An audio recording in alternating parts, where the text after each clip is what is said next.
What's going on, everybody? How's everybody doing today? I'm here with another new video. My name is Carter Moman, and today we're going to be giving Grizzlies versus Warriors full series preview. Now, I got about 3 hours before the game comes on, so I got to make this quick for y'all, man. I want to give y'all a preview because the Warriors are such a better team than the Grizzlies, but the Grizzlies kind of have everything the Warriors don't have, so they kind of are like the opposite. Like, they're like the antonym to the Warriors, kind of, because they got everything the Warriors don't, and it's weird because the Warriors are a small ball lineup. They're an offensive team, offensive juggernaut of a team. Oh, well, the Grizzlies have defense and the Grizzlies have size. Like, it's literally like the opposite of what the Warriors have. And I think that'll make the series a little bit more interesting than it would be if, the Grizzlies were to be, literally just another offensive team, another team that was small ball, but wasn't as good as the Warriors. That means it wouldn't be anything. So this series will probably be a good series, but what do I think will happen? Well, I think the Grizzlies have to attack the paint. Now, the only way the Grizzlies can, I think, in my opinion, win this series, like legitimately win the whole series, which I don't think that'll happen, but if it were to happen, they would need to get Jaren Jackson Jr. in check. He's an amazing player, and when he's at his best, he is amazing. But you can't, use that talent, that offensive, big man talent, if he's, fouling everybody at all times. He's not going to really do much. But if they can't get Jaren Jackson Jr. in check, if they can't get him back to where he was, they'll be literally amazing. They won't have any problems for this season. They should be able to go out there and, obliterate the Warriors in the paint.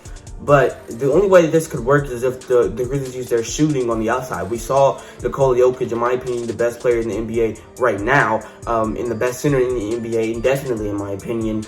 Think about him dropping 37, 38, all these big games against the Warriors in the first round of the playoffs. Oh, well, you think about all that, and then you think about the fact that, hey, they still lost in 5. Well, they didn't have the shooting. They didn't have the threat. When it came down to Jokic, yeah, he's unstoppable in the paint, but when he draws all that attention and they do triple team him, and when he passes it out and you don't make the shot, it takes away from the whole point of you being the juggernaut in the paint, from you being a threat in the paint, because even though you are a quote-unquote threat, you're not necessarily being a real threat, because a threat is the person that poses the threat to your team. So if he's posing a threat, you have to bring in other pawns to make sure that he doesn't do that. But if he doesn't do that, he's got to be able to kick it to somebody else.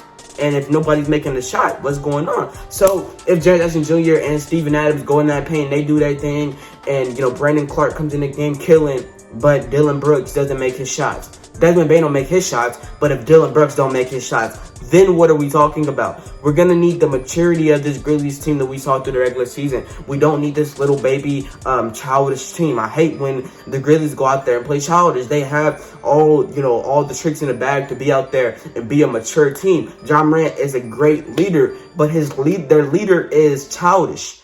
Ja Morant's dad is childish. They are childish. They're childish people.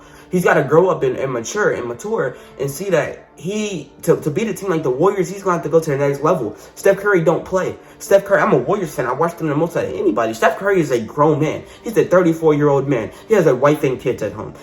Klay Thompson is a seller. He's a seller. This is not the same as you playing the Warriors in 2015. These are grown men you playing. Draymond Green is a grown man. He is a literal grown man. Draymond Green is not, these are little kids. Wiggins is that man now. He's like 26, 27. This is an older, more mature team. And then they got a little, make sure the young players with the Jordan Poole in there. You got to be on your A game. Got to be on your A game to beat this team. I think an X factor for the Warriors team could end up being maybe Jonathan Kuminga. I think for, the Grizzlies, it could be Brandon Clark. We'll just have to see. The series is going to be good in my opinion, but I just hope and pray that, the Grizzlies just, do what they do and be mature so we can have a good series. Because if the Grizzlies are what we saw last series, I got Warriors in 5. But like, stick on this video, man. I hope you guys enjoyed. I certainly did. Make sure that like button is blue, hit that subscribe button if you're new. But yeah, that's gonna. I saw that from Badge Plug. I'm sorry, Badge. But yeah, that's gonna be for me. I'll see y'all, man. Peace out.